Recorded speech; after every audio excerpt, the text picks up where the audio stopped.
Mo na siya besh ang hornal.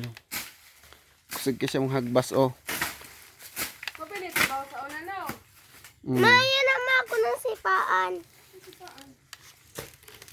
Muna trabaho niya sa una pero ang sagbot mura ra gipiangan. Wait, mag-anay daw niya ay. Mao naman daw yung sagbot daw. Hello. Mura ni pinakatak ng durian. Straight from durian.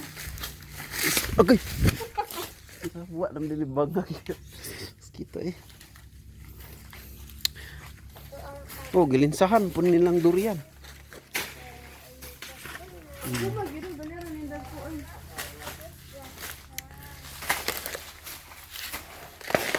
Muun siya ang sagingan Ito ni sa Patagan, mga pila ka puno dito. Jimmy o ni Biana. Sa Patagan.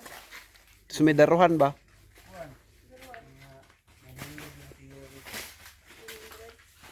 Wala mo naging gipatay ang kuan anak.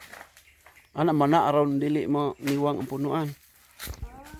Tapos ang ibili ng kaining dako. Wala pa pupuli ani. Ano pa yung puli?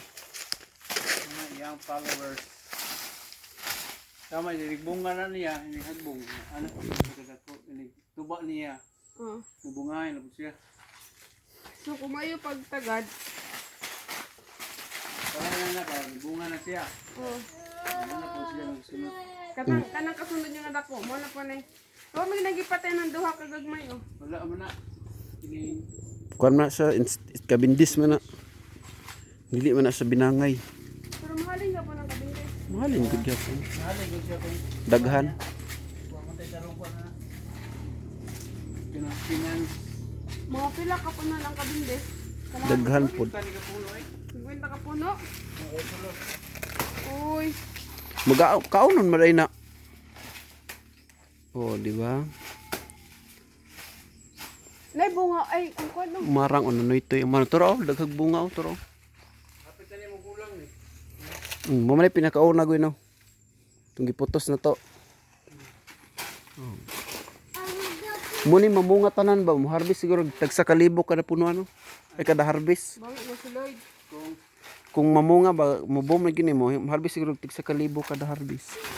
Ang mga 700 Mga pinakabuman ni siguro mga 500. kada harvest. 500 ka darabis, 500 ka Puno. punuan.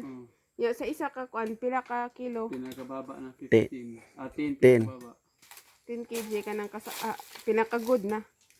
Mga sa 10 kilos. So, kung kuan,